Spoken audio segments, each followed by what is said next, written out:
X-ray interactions.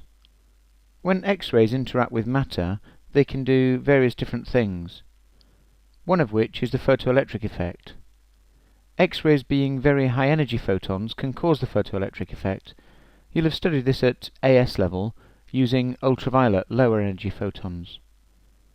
To remind you, the photoelectric equation is this, and in words it means the maximum kinetic energy of the freed electrons, which is given by this term, is equal to the energy supplied to the electrons, which is given by Planck constant h multiplied by the frequency, this is the photon energy, minus the work function phi, this is the energy needed to release an electron. With ultraviolet photons, the photon energy was similar to the work function, so electrons could be freed from some metals with a small amount of kinetic energy left over.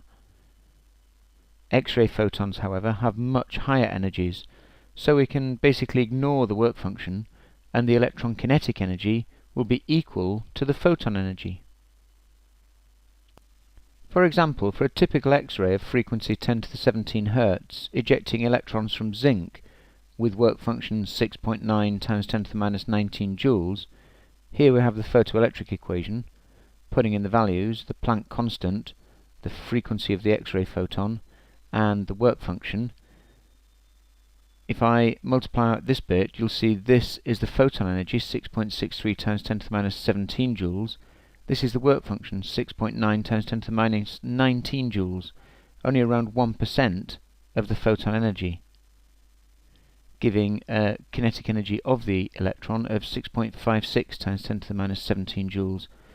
This rounds to 6.6 times 10 to the minus 17, as does the photon energy, so they're very close to each other.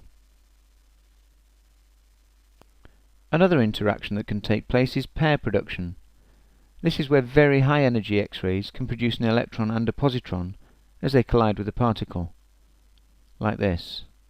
The photon comes in and produces a positron and an electron.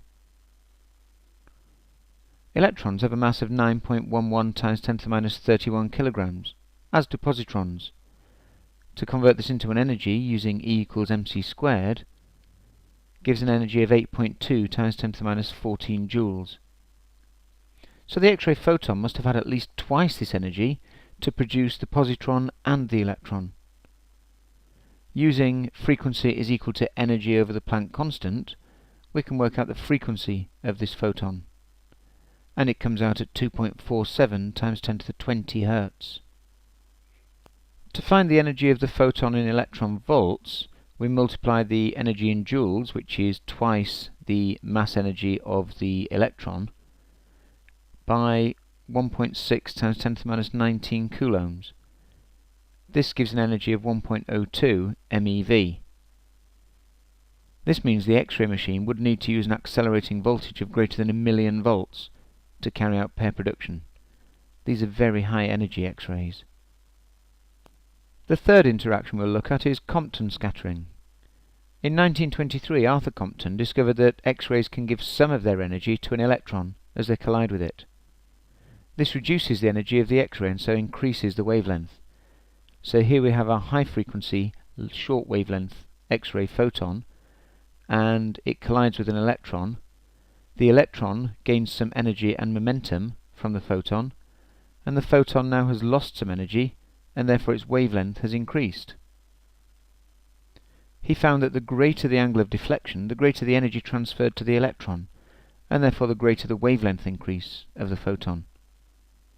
This fitted in with conservation of energy and conservation of momentum, and was seen as evidence in favour of the quantum theory.